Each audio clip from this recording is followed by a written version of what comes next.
నిర్మల్ మున్సిపాలిటీలో నిర్వహించిన సర్వసభ్య సమావేశంలో కాంగ్రెస్ బీజేపీ కౌన్సిలర్ల మధ్య వాగ్వాదం చోటు చేసుకుంది. Municipal vice chairman Appala Ganesh Chakravarthi BJP కౌన్సిలర్ల వార్డులను విస్మరించి కాంగ్రెస్ వార్డు సభ్యులకు మాత్రమే బడ్జెట్ కేటాయిస్తున్నారని బీజేపీ సభ్యులు ఆరోపించారు.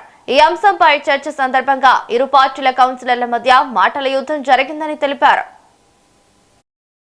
కాంగ్రెస్ పార్టీకి చెందినటువంటి వైస్ చైర్మన్ కౌన్సిలర్లు ముందస్తు ప్రణాళిక తయారు చేసుకొని స్థానిక ఎమ్మెల్యే మహేశ్వర్ రెడ్డి గారిని టార్గెట్ చేస్తూ వారిని బదనాం చేసే ప్రక్రియలో భాగంగా మున్సిపల్ సమావేశంలో అంశాలను ప్రస్తావన రాకుండా చేసి కౌన్సిలర్లు అడిగిన ప్రశ్నలకు జవాబులు చెప్పకుండా వార్డుల వారీగా సమస్యలను లేవనెత్తకుండా పట్టణంలో పేరుకుపోతున్నటువంటి అనేక రకాల సమస్యలకు పరిష్కారం చూపించకుండా ఇవాళ వాటన్నింటినీ కూడా పక్కదారి పట్టించి తమ వైఫల్యాన్ని కప్పిపుచ్చుకోవటానికి ఈరోజు ఎమ్మెల్యేను అప్రతిష్టపాలు చేసే విధంగా వారిని వ్యక్తిగతంగా తిట్టడం ఏదైతుందో దీన్ని భారతీయ జనతా పార్టీ తీవ్రంగా ఖండిస్తూ ఉన్నది.